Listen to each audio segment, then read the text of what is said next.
Welcome back to the Deep Dive.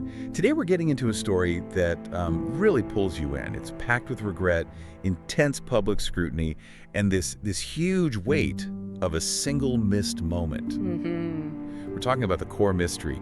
I'll never know what Oprah wanted to say. Right. So yeah, today we're unpacking the pretty extraordinary story of Paula Deen's fall from grace, her fight to rebuild, and that, haunting what if, that unanswered phone call. That Oprah call. Exactly. And we're using the new documentary Cancelled, the Paula Deen Story, as our main guide here. Okay, let's unpack this. Yeah, and what's really fascinating here, our goal for this deep dive isn't just, recounting the scandal. It's more about understanding how this specific chain of events, Right. a confession, really, and then this missed connection, how that can just fundamentally change everything for a public figure. Totally reroute things. Absolutely. We're looking at themes like public perception, the whole battle for context, which is huge here, Oh yeah. and just the lasting power of words that were never spoken. It's amazing how fast a career can, collapse, and how strong that feeling of regret can be. So let's dive right into the heart of it. The 2013 crisis. I mean, many of you will remember Paula Deen was huge. Southern cooking, comfort food. A household name, absolutely. Definitely. Yeah. But then, that deposition, she admitted to using the N-word. Mm-hmm. And it blew up her career, detonated it. And fallout was immediate. Unbelievably fast. But here's the kicker. Right in the middle of all that chaos, her world is falling apart, her phone rings. And it's Oprah Winfrey. Oprah Winfrey. Can you imagine the timing? It's just almost painfully ironic, isn't it? It really is. And this is the bit that just gets you. She missed the call. Missed it. Called right back, apparently frantic, trying to get through. But nothing, no answer. No answer. And that connection, that potential, whatever it was, just gone. The moment was gone forever, as the documentary puts it. And that what if? The psychological weight of that is just immense. It's something the documentary really, really focuses on. You can feel it. Yeah. Paula Deen, even now, she still has no idea what Oprah was calling about. Was it, comfort? Some understanding, maybe? From someone who's been through the media firestorm herself? Exactly. Or was it maybe like a tough love talk? A confrontation? A reality check. Or, as the film hints, maybe something that could have genuinely changed the outcome, changed everything. Wow. And that not knowing, that question mark hanging there, it's become this, central, painful piece of her whole story. It's not just the public shame, it's that internal thing, that silence. Right. She actually says the not knowing hurts more than anything else. It just shows how the absence of a conversation can hit just as hard, maybe harder than anything said. That opening quote nails it. She picked up the phone. It rang, and in that silence, a story changed forever. And what happened after that missed call? It wasn't just a stumble, it was a complete implosion of an empire. Total meltdown. That answer, the deposition, of course. I mean, maybe she thought it was just being honest in that legal setting, but publicly, it lit a wildfire. Oh, absolutely. She went from this beloved Southern cooking queen, America's, comfort food grandma. To a pariah, almost overnight. Yeah, her Food Network empire just crumbled. Years of work. Gone. Best-selling books, suddenly toxic. Those big money brand deals. Vanished. Poof. It was like her entire public image, everything she'd built, just washed away in this wave of outrage. Yeah. What does that tell us about how fragile those public personas are, especially when trust gets broken now, with information moving so fast? That's such a key question. And her fall really puts a spotlight on the massive challenges of crisis management today. Totally. The documentary shows her team just scrambling, trying desperately to control the damage, pushing her to apologize publicly. Right, try to get ahead of it somehow. They even tried filming her, trying to capture genuine sorrow, but apparently she just broke down. The emotion was too raw. Couldn't do it. Couldn't compose herself. But they still released this, shaky video clip anyway. Oh, I remember that. Yeah. And instead of calming things down, that shaky video only fueled more backlash. It backfired. Big time. It shows you something important about public apologies, right? In this age where everyone demands authenticity, something that seems, I don't know, maybe forced or not quite sincere. Or just messy. Or just messy, exactly. It can make things worse. It just hammers home how fast that trust disappears and how incredibly hard it is to get back. But we do need to look at Paula's side of it, because she really insists, there's more to the story. She offers context. Right, context she feels got totally steamrolled in that initial firestorm. Her claim is that her use of the word wasn't like casual hate speech in her daily life. Not how she operated publicly? No, she links it specifically to this moment of intense trauma. Years before, when she was held up at gunpoint working at a bank. A very specific traumatic memory. That's her explanation. And she keeps saying, I never used it publicly, never with hate. For her, it was tied to that awful memory, not her general attitude. Right. But she does admit she was just naive, totally unprepared for the ferocity of the media, just blindsided by how intense it all got, and unprepared for how quickly the world would turn. And that brings us right to that core tension, doesn't it? Personal context versus public impact. Exactly. Her explanation about the trauma, it opens up this really complicated discussion about, intent versus what actually happens, the outcome. Does intent even matter at that point? Oh, that's the question, isn't it? Her personal context gives one narrative, but the public reaction was almost entirely focused on the word itself, its history, its power.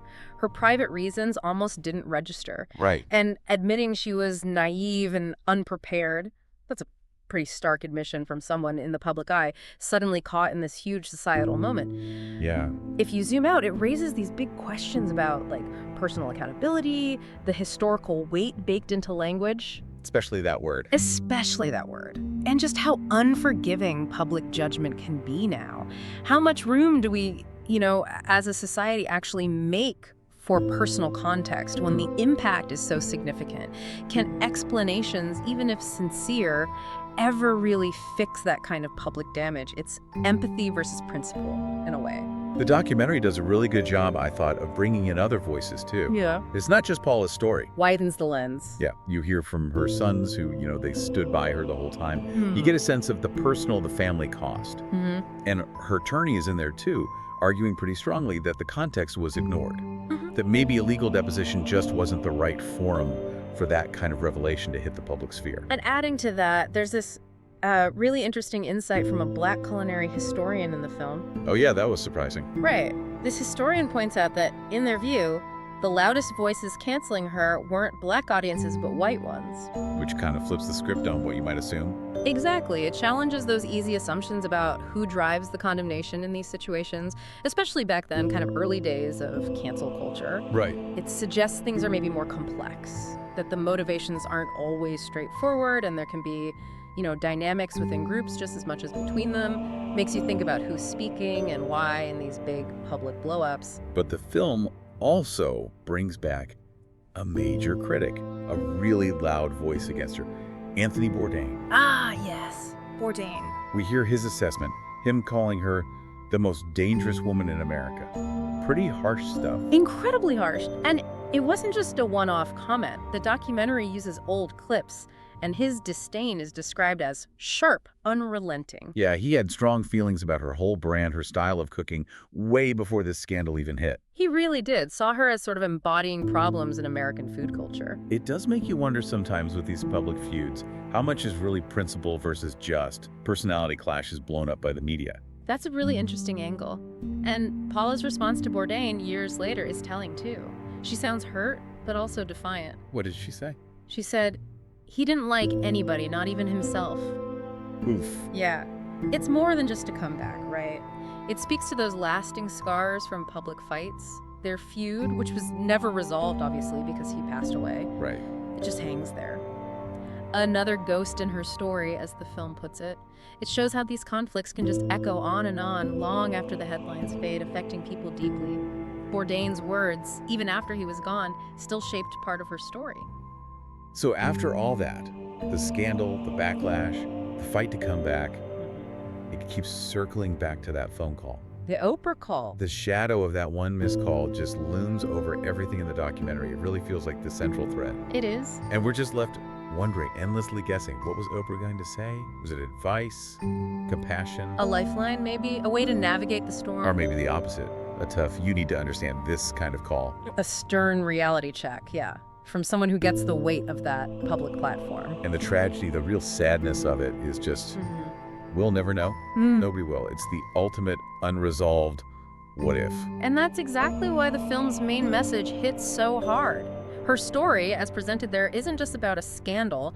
It's fundamentally about regret, Mhm. about how one decision, one moment, one unanswered phone call can completely change the path of a life. Irrevocably alter everything. Yeah, it shows how a life story, especially one lived so publicly, can be shaped just as much by what didn't happen as by what did. The film drives that home so well, ending that section with that quote again. And at the center of it all is a silence that can never be undone. Wow. A silence that speaks volumes. Exactly, about lost chances, about the weight of the past you can't change. So, wrapping this up, Hmm. what does this all mean? This deep dive into Paula Deen Story through the lens of this documentary. It leaves you with some pretty heavy takeaways, doesn't it? It really does. It makes you think about the immense power of single moments, single choices. How one word, one missed call can send things in a completely different direction. The butterfly effect almost. Totally. And the complexity of public perception, how fast it shifts, how context just gets flattened in the rush to judge, Especially now. especially now in the digital age. And it's a stark reminder, really, of how permanent these career implosions can feel, how hard it is to come back sometimes.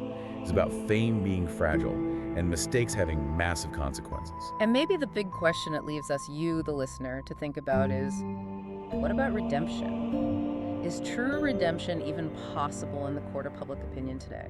That's a tough one. It is. How much weight should we give personal context, trauma, naivete versus the undeniable public impact of words and actions? Are we as a society actually willing to allow for second acts after these huge public falls, or are some mistakes just indelible? Leaves a permanent mark. Yeah. Maybe it encourages you to think about the silences in your own life, too. Those what-ifs that stick with you, those missed connections or unspoken words, big or small, and how they end up shaping our own story.